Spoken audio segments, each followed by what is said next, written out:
It is a sensational day to just show up.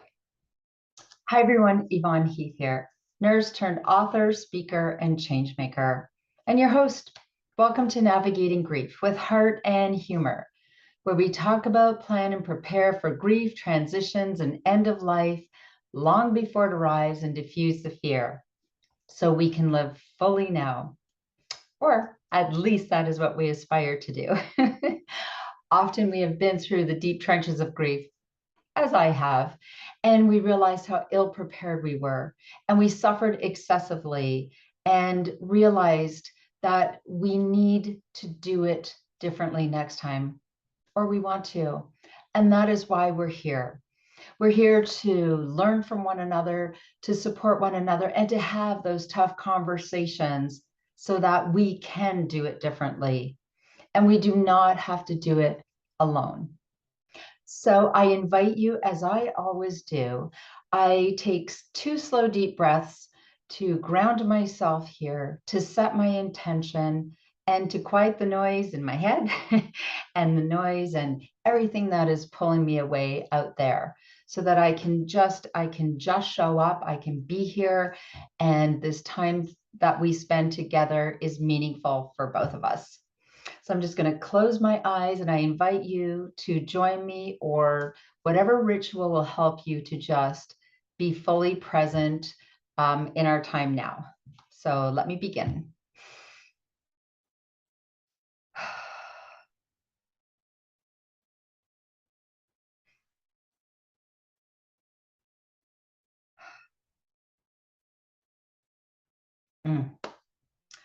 I just love how that makes me feel. It's incredible. Less than 15 seconds, and I do feel more centered. And I've set my intention to share what you need to hear, and knowing that I learn always, every time that we are together. So we have had some challenging conversations. When I look back at past episodes, there is grief and joy, heart and humor, and some hard conversations. For many of you, perhaps you've never even had the conversations about grief, death, dying, bereavement, mourning, any of that. And so I honor you for being here to learn how we can do it differently. I will tell you, this is ongoing, evolving for me as well. In my 27-year nursing career, where I knew I was ill prepared for grief, death, dying, and I pretended I was fine and, just carried on the next day. And I know so many of us do that because that is what we have normalized in society. We have not normalized being proactive and having these conversations at home, work, in our communities, with our children. And now we are choosing to do it differently so that we can live fully and not in fear, so that we can not just cross our fingers and hope nothing bad happens. I hear people saying that all the time. Oh, I hope everything, nothing goes wrong, or, here's the thing. When we can accept that life is unpredictable and prepare for anything, when we can realize and acknowledge and just embrace that change is the only constant. Sometimes that change is good, other times it's not welcome. And yet I know that no matter what happens, we can create something positive from it. Not in the moments that it happens, but something better is just around the corner. I promise. And so, as much as I encourage everyone to acknowledge and allow their grief and be able to just show up for themselves and each other and have hard conversations and understand grief and how it affects you mentally, physically, and emotionally, and how it affects us all differently. And there is no timeline for grieving. And to have that belief about life and death that will create a soft landing. I also encourage everyone to take grief breaks. We all need we need breaks from the hard stuff. We need breaks from these conversations. And I hear over and over, I've heard healthcare professionals, I don't have time for a break. Or someone who is taking care of a dying loved one, or someone with a chronic illness in an acute grief. I don't have any time. And I say, no matter what, we need to take those moments. We need to carve out the time. Now, obviously, if you're doing CPR on someone and saving their lives, that's not the time to take a little break, really. However, if you do not carve out those moments, if you do not have those rituals, you will feel that burnout, that compassion fatigue. And we talk about it so much in our society. And I know that people still think, but I don't have half an hour. I don't have an hour. You see how I start every one of my shows very intentionally, or with those 2 slow, deep breaths, inhaling through my nose, exhaling through my mouth. And in that moment, I'm very intentional about grounding myself, about being present and just calming my nervous system. It literally takes less than, 15 seconds, whatever it may be. And it helps me. So I believe that most of the time, no matter what we are going through, we can carve out 5 minutes or 10 minutes. So just imagine taking those minutes, however many you have, and being very intentional about, okay, I'm going to sit, I'm going to take deep breaths, feel the sun on my face, listen to music that soothes me, whatever it may be. That grief break can make all the difference for you mentally, physically, emotionally. It is so critical. Again, when we're talking about burnout and compassion fatigue, a lot of people believe that compassion fatigue is from giving too much. And I believe the opposite. I believe that it is when we stop giving to ourselves and taking those breaks, and then so we stop giving because we're giving too much, and then we're not receiving, right? So we're not receiving, we're not giving enough to ourselves. Because I will tell you, when you are kind to someone or taking good care of someone or saying something nice instead of barking at them or being angry, I don't have time to talk to you right now. I don't have time for all of this, or I don't have time to just show up for my neighbor who's dying. If you take those 5 minutes to go and see that neighbor and say, I have 5 minutes. I just want you to know I'm thinking of you. If you don't bark at that person, I don't have enough time. Say, I'm sorry, I wish I had more time, but I promise you, I'm going to get to you as soon as possible, and extended that kindness, you would receive, right? That would feed your soul. And then if you gave yourself that time to replenish, that grief break, that moment to sit, write down things you are grateful for in that, just that madness where you think, oh gosh, I don't have time to do any of that. Did I say gosh? I never say gosh. Anyways, to be grateful, to feed your own soul, your own heart and soul, to sit there for those 10 minutes. Maybe you need to have a good cry. Maybe you need to then say, okay, I'm going to take 5 slow, deep breaths and a nice glass of water, tea, whatever it may be. I'm going to feel the sun, and I'm going to feel the grass on my feet, and I'm just going to take this time for me. And perhaps write some things you are grateful for. I'm grateful to be able to be here. I'm grateful that other people are helping. Thank goodness I feel healthy, whatever it may be, whatever it may be. And then in those moments, maybe give yourself a little pat on the back, right?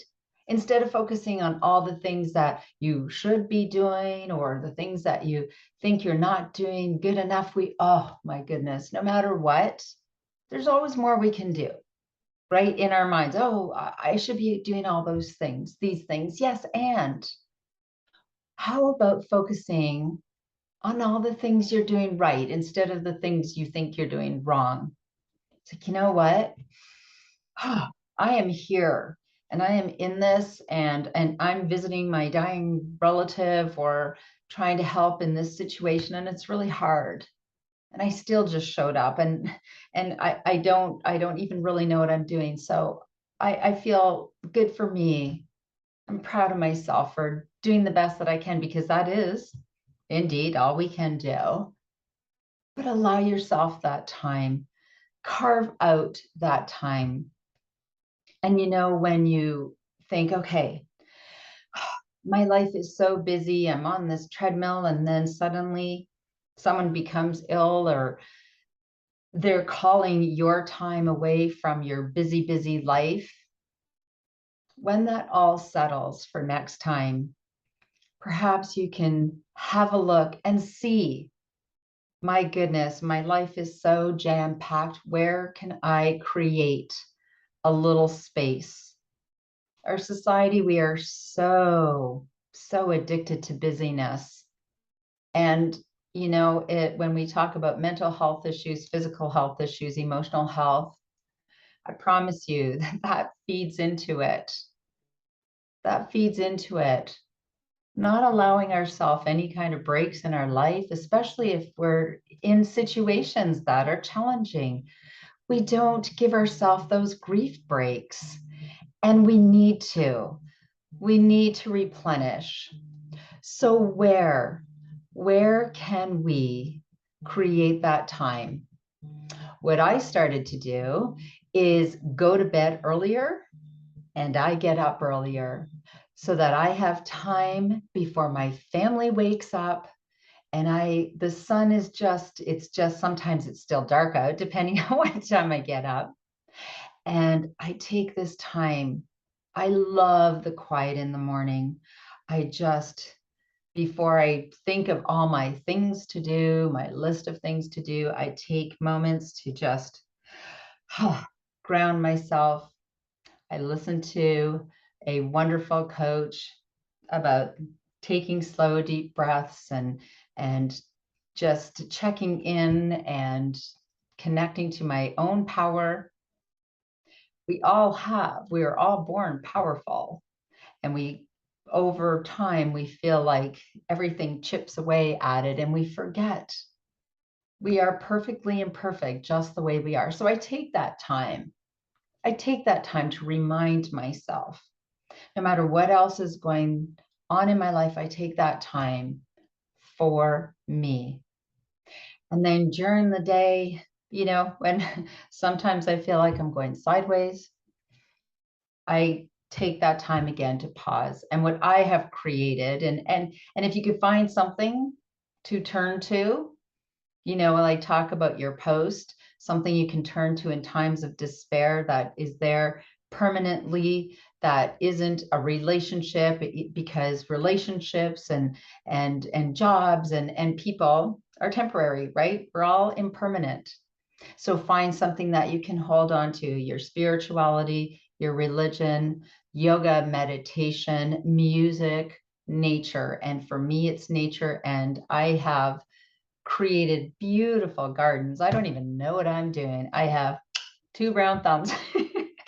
I am just planting and replanting and creating these beautiful gardens. And when I can feel myself, right, because I'm tuning in, and there's a lot going on, and it doesn't have to be something like we're talking about supporting people when they're dying. It doesn't have to be one big grief, as we talked about big grief, little grief, when there's a lot of little griefs going on, and you're just kind of like, ooh, I kind of feel like I'm short circuiting. I go to nature. I go to my garden. I go outside bare feet until it's too cold.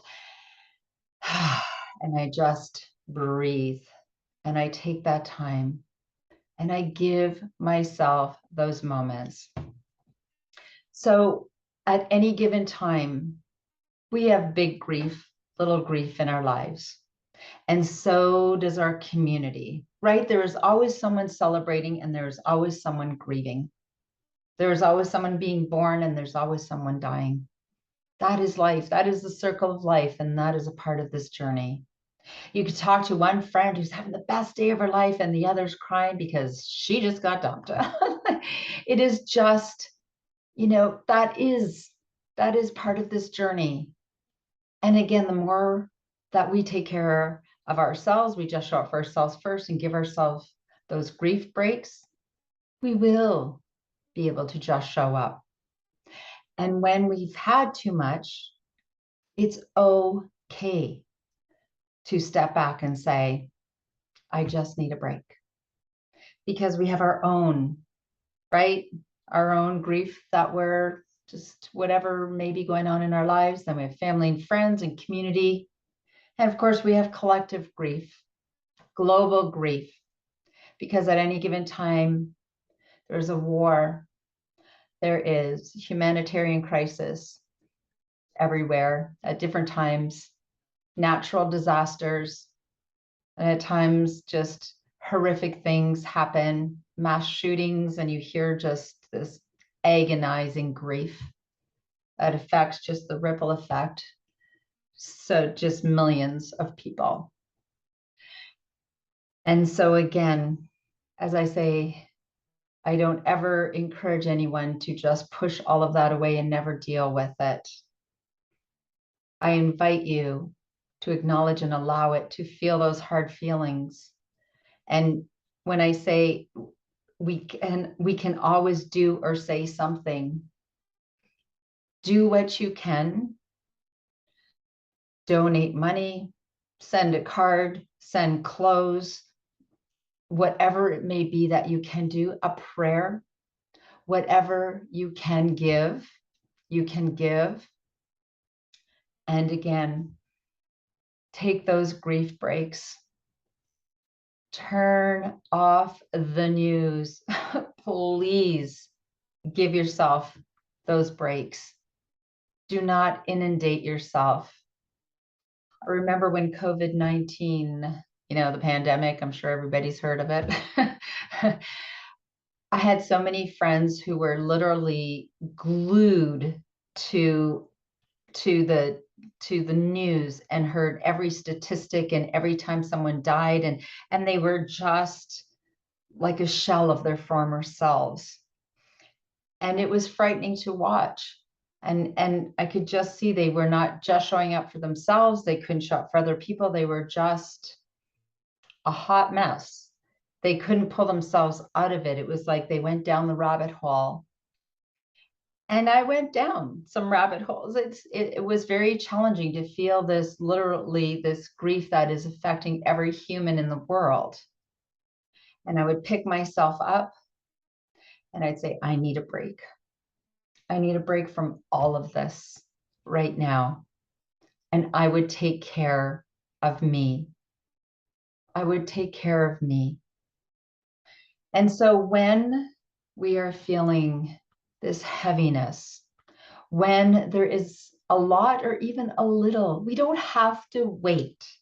We don't have to wait until we feel like we're on the brink of falling apart to give ourselves grief breaks, right? If we do it along the way, first of all, we are being a great example to others, saying, you know what? I just have a few things going on and I'm just feeling, just kind of checking in, and I need a little grief break. Oh, what do you mean? Well, there's just, these little things going on and there's a lot going on over here. And I just need to check out for a minute, for 2 minutes, for 5 minutes, for 15, whatever it may be. Can you imagine how wonderful it would be if everyone was able to check in with themselves and say, yeah, I need a little break right now. And when things are really big, I need a bigger break. I need a bigger break.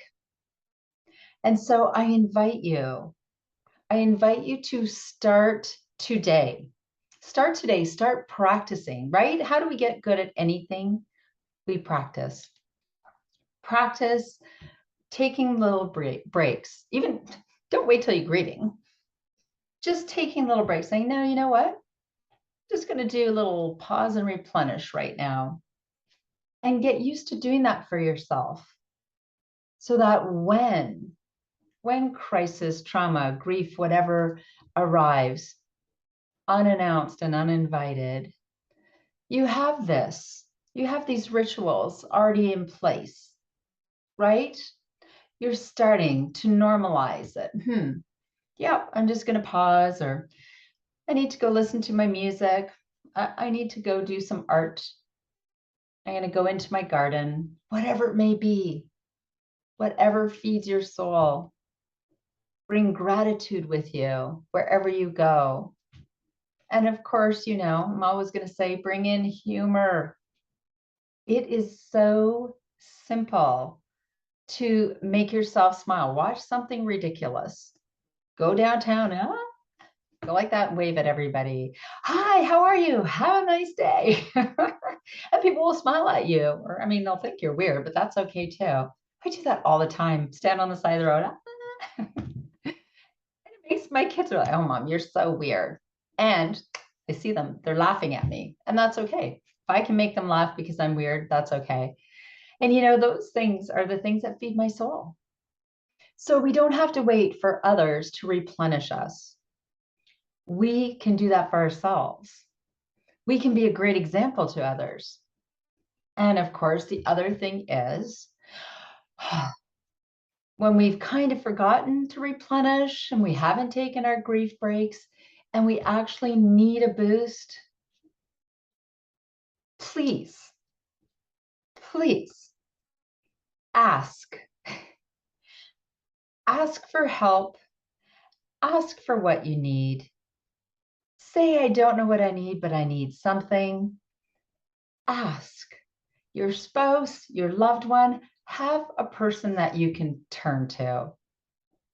Have a grief buddy. Have someone that you can check in with. Say, you know what? I need a grief break and I need someone. I need someone to tell me how wonderful I am right now. Have support, right? We can do this differently and we don't have to do it alone. I always laugh when people say, oh, why are we so bad at this? Or why am I ill prepared? I say, because that's what we've normalized. Where do we have these conversations before grief arrives?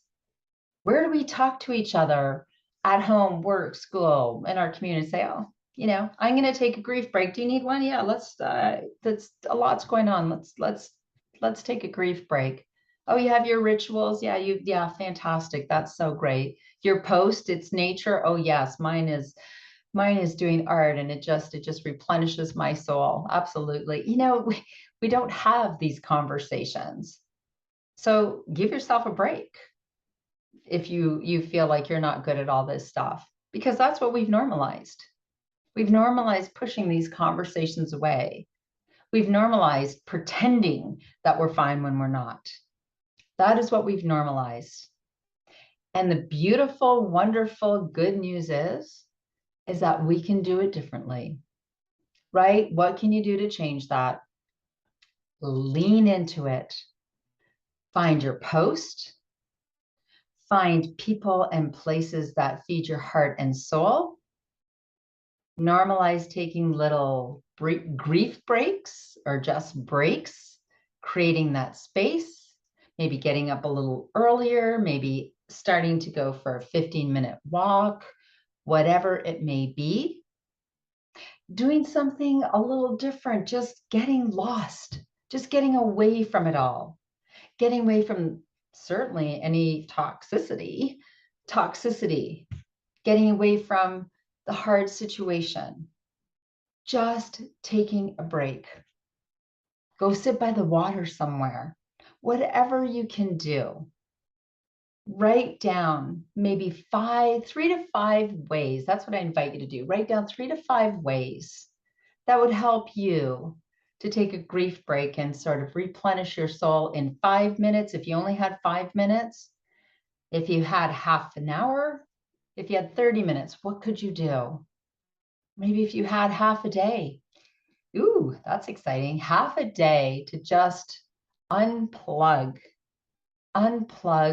from all of it and go away somewhere.